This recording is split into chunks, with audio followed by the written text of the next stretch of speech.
किससे कहानियाँ with motivation channel में आपका बहुत बहुत स्वागत है। तो दोस्तों, शुरू करते हैं आज की कहानी।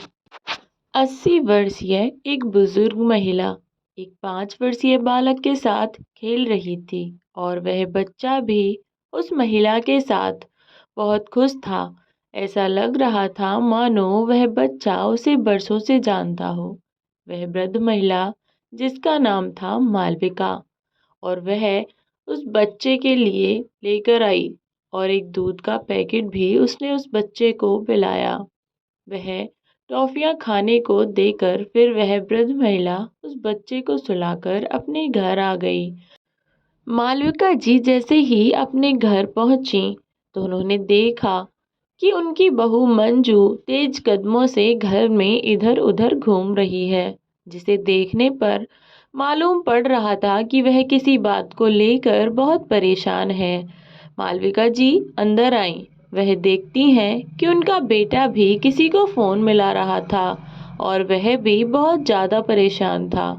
दोनों को इतना परेशान देख उनसे रहा न गया तो वह पूछ बैठी, क्या हुआ है? तुम दोनों इतने परेशान क्यों हो? मालविका जी ने पूछते ही उनकी बहू चिल्लाकर बोली, तुमसे मतलब? अपने काम से काम रखा करो, जाओ यहाँ से। मालविका जी का बेटा विराट भी चुपचाप खड़ा रहा और कुछ नहीं बोला। वह बेचारी क्या करती? जब दोनों ने कोई जवाब नहीं दिया तो वह अपने कमरे में चली गईं, जो कि उनके घर से थोड़ी सी दूरी पर बना हुआ था। वह दरअसल एक सर्वेंट रूम था। अब जिधर की तरफ मालविका जी का कमरा था, वह बेचारी चुपचाप अपने कमरे में जाकर बैठ गईं और एकटक अपने पति की तस्वीर को निहारती रहीं। वह अपनी आंखों में आंसू लिए बैठी थी और अपनी पुरानी यादों को सोच सोच कर निरंतर आंसू बहाए जा रही थीं, क्योंकि इस समय उनका इकलौता सहारा उनके स्वर्गीय पति राधेश्याम जी थे। वह उनकी तस्वीर को देखते हुए उनसे बातें कर रही थीं। बेचारी रोती हुई बोली, देख रहे हैं आप कैसे दिन आ गए हैं। मुझे इन लोगों ने कितना पराया कर दिया है, लेकिन फिर भी मैं इन लोगों को माफ कर दूं, यह इतना आसान तो नहीं है। अच्छी तरह जानते हैं ना कि किस तरह आपकी इस बहू ने मुझे कितना जलील करके घर से बाहर फेंक दिया और दुनिया भर की गालियां सुनाई, सो अलग, वह भी बिना किसी गलती के। मैंने तो कुछ किया भी नहीं, फिर भी कितना कुछ सुनने को मिला, लेकिन मैं इस पर भी चुप रही।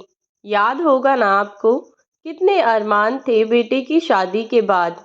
ऐसे हुक्म चलाएंगे, ऐसे बैठे रहेंगे, इतना प्यार देंगे उसे कि याद रखेगी। हमने तो उसे जितना प्यार और सम्मान दिया, उसने उतना ही बेइज्जत किया। मुझ पर झूठा इल्ज़ाम लगाया कि मैंने उसे जहर देकर मारने की कोशिश की है। वह अपने आंसू, जो कि निरंतर बहे जा रहे थे, उन्हें पोंछती हुई बोली, आप जानते हैं, इतना सब होने पर भी मैं चुप रही। आप कहते थे ना कि थोड़ा बहुत सहना सीख लो, मेरे बाद कोई तुम्हारे इतने नखरे नहीं उठाएगा। आपने सही कहा था। देखो, अब मैं कितना सहना सीख चुकी हूँ, पर आप ये सब देखने के लिए यहाँ है नहीं। यह कहते कहते वह अपना संयम खो बैठी और फिर जोर जोर से चीखने चिल्लाने और रोने लगी। क्यों छोड़ गए आप मुझे अकेला? किसके सहारे छोड़ दिया मुझे? रोती रोती लगभग बेहोश होने वाली थी। तभी वह 5 साल का छोटा बच्चा दौड़ता हुआ आया और उन्हें चुप कराने लगा। मालविका जी भी उसे देखकर अपना दुख भूलकर उसके साथ खेल में लग गईं। उधर मंजू और विराट दोनों पागल हुए जा रहे थे। दरअसल बात यह थी कि उनका बेटा, जो कि अभी बहुत छोटा था, वह आज स्कूल से घर ही नहीं आया और इसी कारण विराट और मंजू बहुत ज़्यादा परेशान थे। होते भी क्यों ना, इतना छोटा सा बच्चा सुबह से घर से बाहर था और अब रात हो चुकी थी, पर अब तक उसका कोई अता पता नहीं था। विराट और मंजू जल्दबाजी में पुलिस स्टेशन के लिए निकल गए। लेकिन वहां जाने पर भी कोई फायदा नहीं हुआ। पुलिस वालों ने उन्हें यह कहकर वापस भेज दिया कि जब तक बच्चे को गुम हुए 24 घंटे नहीं हो जाते, तब तक हम कुछ नहीं कर सकते। इस पर मंजू बौखला गई और रो रो कर उसका बुरा हाल हो गया। वे दोनों इस समय कुछ और कर भी नहीं सकते थे, इसलिए दोनों ही घर वापस आ गए और अपने बेटे को याद करके रोने लगे। उधर मालविका जी एक छोटे बच्चे को सीने से लगाए उसे लोरी सुनाकर सुला रही थीं। वह आज काफ़ी दिनों बाद थोड़ा सुकून महसूस कर रही थीं, क्योंकि आज वह इस चार दीवारी में अकेली नहीं थीं, बल्कि कोई और भी था उनके साथ जो उन्हें खुश रख रहा था। और वह था छोटा सा वह बच्चा जिसे मालविका जी लोरी सुना रही थीं। वह बच्चा लोरी सुनते सुनते सो गया। उधर विराट और मंजू की आंखों से नींद कोसों दूर थी। दोनों अपनी स्थिति और परिस्थिति को देखते हुए बस रोए जा रहे थे। इतने में मालविका जी अंदर दाखिल होने लगीं कि तभी मंजू ने कहा, विराट, अपनी माँ से कह दो कि इस घर में पैर रखने की ज़रूरत ना करें। इन्हें बाहर का क्वार्टर दे रखा है ना, वहीं रहें, यहाँ आने की ज़रूरत नहीं है। वैसे भी मेरा मूड बहुत ख़राब है। पता नहीं मेरा बच्चा जाने कहाँ होगा। मेरा मासूम सा बच्चा अभी सुबह ही मुझसे कितनी जिद कर रहा था कि मुझे वाटर पार्क लेकर चलना मम्मा, और देखो अब वह कहीं नहीं है। वह रोती रोती कहने लगी, बेटा तू वापस आ जा, मैं तुझे वाटर पार्क भी ले जाएंगी और खूब सारी चॉकलेट्स भी दिलाएंगे, बस तू वापस आ जा। कहती कहती वह फूट फूट कर रोने लगी। मालविका जी उसे दिलासा देती हुई जैसे ही आगे बढ़ी, वैसे ही विराट ने उसका हाथ पकड़कर दहलीज से बाहर कर दिया। दरअसल मालविका जी मंजू से कुछ कहना चाहती थीं, लेकिन विराट की इस हरकत के बाद वह अब वहां और नहीं रह सकती थीं। अतः वह वहां से चली गईं। मंजू पूरी रात रोती रही और अपने बच्चे के खिलौने और अन्य चीज़ों को कलेजे से लगाए पूरी रात निकाल दी और सुबह होते ही विराट को लेकर पुलिस स्टेशन पहुंच गई, जहां एफआईआर दर्ज कर ली गई और फिर एफआईआर लिखवाने के बाद वे दोनों वापस आ गए। उधर पुलिस अपनी कार्यवाही में जुट गई। मालविका जी अपने पति की तस्वीर के सामने हाथ जोड़कर कह रही थीं, मुझे माफ़ कर दीजिए, मैं ऐसा बिल्कुल नहीं करना चाहती थी, पर मैं मजबूर थी। अपने बेटे और बहू को सबक सिखाने के लिए मुझे मजबूरी में यह कदम उठाना पड़ा। पर आप परेशान मत होइएगा, मैं खुद से भी ज़्यादा इसका ख्याल रख रही हूँ। इतने में विराट और मंजू की गाड़ी घर में दाखिल हुई, जिसे देखकर मालविका जी कुछ सोचने लगीं। और जैसे ही गाड़ी से उतरकर विराट और मंजू अंदर घर में गए, वैसे ही कुछ देर बाद ही दोनों ने मालविका जी के कमरे से एक चीख सुनी, जिसे सुनकर मंजू तो मुंह बनाकर वहीं बैठी रही, लेकिन विराट अपनी माँ के कमरे की तरफ दौड़ा। वहां जाकर उसने जो देखा, उसके पैरों तले जमीन खिसक गई और वह भी जोर से चिल्लाया, मंजू, मंजू।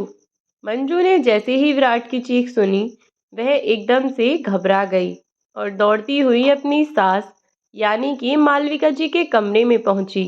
उसने देखा कि उसका पति किसी पुतले की तरह खड़ा हुआ है और नीचे उसकी सास गिरी हुई थी, जिनके पास ही थोड़ा खून गिरा हुआ था। मंजू ने 2 कदम आगे की ओर बढ़ाए और मालविका जी के पास खड़े बच्चे को देखा, किंतु यह क्या? उसने जो देखा वह तो देखते ही वहीं की वहीं खड़े से गिर गई और वहीं घुटने के बल बैठकर अपनी बाहें फैलाकर जोर जोर से रोते हुए अपने बेटे निक्कू को बुलाने लगी। दरअसल वह बच्चा जो मालविका जी के पास खड़ा था, वह कोई और नहीं बल्कि उनका अपना पोता निक्कू था। वह अपने बेटे को सीने से लगाए बैठ गई और विराट ने अपनी माँ को उठाया और डॉक्टर को बुलाया। डॉक्टर आए और मालविका जी की पट्टी कर दी। जैसे ही मालविका जी की आंखें खुलीं, तो मंजू बिना कुछ सोचे समझे उन पर बरस पड़ी। उसने कुछ बिना सोचे समझे ही वह उन्हें थप्पड़ मारने लगी, जिस पर विराट ने उसका हाथ पकड़ लिया और बोला, बस मंजू, बंद करो यह सब। कम से कम ज्यादा नहीं तो उम्र का ही लिहाज कर लो। मंजू बोली, उम्र का लिहाज करूं? वह भी मैं? नहीं, मैं अब तुम्हारी एक नहीं सुनूंगी। मैं अभी के अभी पुलिस को फोन लगाती हूँ। वह जाकर तुम्हारी इस माँ को जेल में डाल देंगे, ताकि यह फिर से मेरे बच्चे की ओर नजर उठाकर भी ना देख सके। मंजू की इस बात पर विराट बोला, मंजू, मैं तुम्हारी हर एक बात मानने को तैयार हूँ, लेकिन यह नहीं मान सकता कि मेरी माँ ने मेरे बेटे का अपहरण किया है और उसे कोई नुकसान पहुंचाना चाहती थी। मैं मानता हूँ कि निक्कू हमें माँ के यहाँ से मिला है, लेकिन इसका मतलब यह तो नहीं कि माँ ने उसे छुपाया था। मेरी माँ चाहे जो भी करें, लेकिन वह इतना नीचे कभी नहीं गिर सकती। विराट अपनी माँ की ओर देख रहा था और उसकी माँ भी इतने समय बाद अपने बेटे के मन में अपने लिए हमदर्दी देखकर बहुत खुश थीं। वह खुशी के मारे अपने आंसुओं पर काबू न रख सकीं और विराट अपनी माँ के पास जाकर बोला, माँ, निक्कू आपके यहाँ कैसे पहुँचा? इसे कौन आपके पास छोड़कर गया? शायद जब हम नहीं थे तभी कोई आया होगा, लेकिन माँ, उसके बदले में उन्होंने आपसे कुछ मांगा नहीं? आपने उन्हें क्या दिया? तभी मंजू भी गुस्से में तमतमाती हुई दोबारा अपनी सास के पास आ गई, पर इस बार मालविका जी पहले से ही तैयार थीं। जैसे ही बहू ने हाथ उठाने की कोशिश की, वैसे ही उन्होंने उसका हाथ पकड़कर झटक दिया और बोली, बस 24 घंटे में ही तुम्हारी हालत मरने लायक हो गई। केवल 24 घंटे हुए तुम्हारे बेटे को तुमसे दूर हुए और तुम तो जैसे पागल हो गई। मुझे मारने लगी, उल्टी सीधी गालियां सुनाने लगी और भी न जाने क्या क्या। तुम्हारा बेटा तो केवल 5 साल का है, जिसके बिना तुम्हारी 24 घंटे में ही यह दशा हो गई। तो फिर मुझे क्या करना चाहिए तुम्हारे साथ, जिसने मेरे बेटे को हमेशा हमेशा के लिए मुझसे अलग कर दिया, वह भी झूठी सच्ची बातें बनाकर? क्या करना चाहिए मुझे बताओ? अरे, तुम्हारा बेटा तो फिर भी 5 साल का है, मेरा बेटा तो 25 साल का है, जिसे मैं 25 सालों तक अपने सीने से लगाए रखा। तुम्हारी एक झूठी बात ने मेरे उस 25 साल के प्यार और विश्वास को खत्म कर दिया। तुम्हारी एक छोटी सी जिद के कारण मेरा बेटा मुझसे नफरत करने लगा। तुम तो अपने बेटे की जरा सी दूरी बर्दाश्त नहीं कर पाई। फिर सोचो, भला मैं कैसे अपने बेटे की तिरस्कार भरी नजरें, उसका नफरत भरा व्यवहार झेलती होंगी, जिसे तुमने 5 साल तक प्यार से सींचा। उसके गायब होने पर तुम्हें इतना गुस्सा आया कि तुम मुझे मारने लगी। तो मुझे बताओ कि मैं तुम्हारा क्या करूं? तुमने तो मेरे 25 साल के बेटे को मुझसे इतना दूर कर दिया कि वह मेरे आसपास होते हुए भी मुझसे कोसों दूर है। न वह मुझसे बात करना चाहता है, न मेरी तरफ देखना चाहता है। वह भी तुम्हारी छोटी सोच के कारण, तुम्हारी झूठी झूठी बातों के कारण मैं न जाने क्या कुछ नहीं सहा। तो तुम बताओ कि मुझे तुम्हारे साथ क्या करना चाहिए? विराट चुपचाप सब कुछ सुन रहा था और मंजू नजरें नीचे किए अपनी सास की हर बात को सुन रही थी। जब मंजू के मुंह से एक लफ्ज न निकला, तब विराट ने कहा, कौन सी झूठी सच्ची बातें माँ? आप किस बारे में बात कर रही हैं? तब मालविका जी ने विराट से कहा, यह सब बातें तो तुम अपनी बीवी से ही पूछो तो ज्यादा बेहतर होगा। क्यों मंजू, बताती क्यों नहीं इसे कि वह जो तुम्हारे खाने में जहर था, वह किसी और ने नहीं बल्कि खुद तुमने मिलाया था? बताती क्यों नहीं इसे कि तुमने जो चोरी के इल्जाम मुझ पर लगाए थे, वह सभी झूठे थे? बताती क्यों नहीं कि तुमने मेरे खिलाफ साजिश करके मेरे बेटे को ही मेरे खिलाफ कर दिया? मालविका जी की बातें सुनकर विराट को बहुत बड़ा धक्का लगा। वह कभी सोच भी नहीं सकता था कि उसकी पत्नी उसकी माँ को घर से निकालने के लिए इतना कुछ कर सकती है। किंतु अब अपने बेटे से 24 घंटे तक ही सही, मगर दूर रहने के बाद मंजू, जो कि एक माँ भी थी, उसे एहसास हुआ कि जब एक माँ से उसके बच्चे को अलग कर दिया जाता है, तो वह माँ जीते जी मर जाती है। वह दुख जो उस वक्त एक माँ को होता है, वह असहनीय है। उसे शब्दों से बताया नहीं जा सकता। और आज मंजू अपनी सास का वह दर्द महसूस कर पा रही थी जो उसने पिछले वर्षों में अपनी सास को दिया। तुरंत ही मंजू अपनी सास के पैरों में गिर पड़ी और गिरते हुए उनसे माफी की भीख मांगने लगी, जिस पर विराट ने उसे अपनी माँ से खींचकर अलग कर दिया और बोला, यह औरत कितनी नीच औरत है, कितनी घटिया सोच है तेरी। तूने मेरी माँ को मुझसे अलग करने के लिए इतनी साजिशें की, इतने झूठ बोले, मुझे हर बार अपने सच्चे होने का यकीन दिलाती रही और मैं बेवकूफ़ हर बार तेरी बातों में आता रहा और अपनी देवी जैसी माँ को मैंने क्या कुछ नहीं कहा। तेरे कारण मैंने उन्हें इतना दुख पहुंचाया। माँ, हो सके तो मुझे माफ़ कर देना। मेरा पाप माफ़ी के लायक तो नहीं है, लेकिन फिर भी मैं आपसे दोनों हाथ जोड़कर आपके पैरों में गिरकर आपसे माफ़ी मांगता हूँ। मुझे माफ़ कर दीजिए माँ। मालविका जी को मंजू के सिसकने की आवाज़ साफ साफ आ रही थी, जो कि उनके कमरे के बाहर निकाल दी गई थी, वह भी उनके बेटे विराट द्वारा।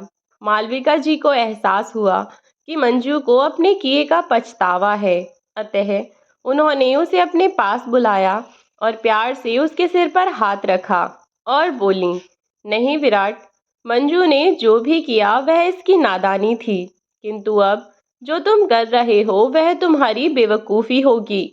निक्कू के बारे में सोचो, मेरे बारे में सोचो। अरे भाई, मैं बीमार हूँ, अगर ऐसे में तुम इसे कहीं भेज दोगे तो हमारा खाना कौन बनाएगा? मालविका जी ने व्यंग्य करते हुए कहा और इस बात पर सभी लोग मुस्कुरा दिए। दोस्तों, इस कहानी से हमें सीख मिलती है कि प्रत्येक व्यक्ति को अपने बुरे कर्मों की भी एक सीमा रखनी चाहिए। यदि आप आज किसी के साथ बुरा करते हैं तो उसका परिणाम आपको अवश्य ही भुगतना पड़ेगा। अतः इंसान को किसी भी व्यक्ति के साथ ऐसा व्यवहार नहीं करना चाहिए जो कि वह स्वयं के लिए बर्दाश्त न कर पाए। तो दोस्तों, यह थी हमारी आज की कहानी। यह कहानी आपको कैसी लगी हमें कमेंट बॉक्स में ज़रूर बताएं। वीडियो को लाइक और शेयर करना ना भूलें। चैनल को सब्सक्राइब ज़रूर कर दें।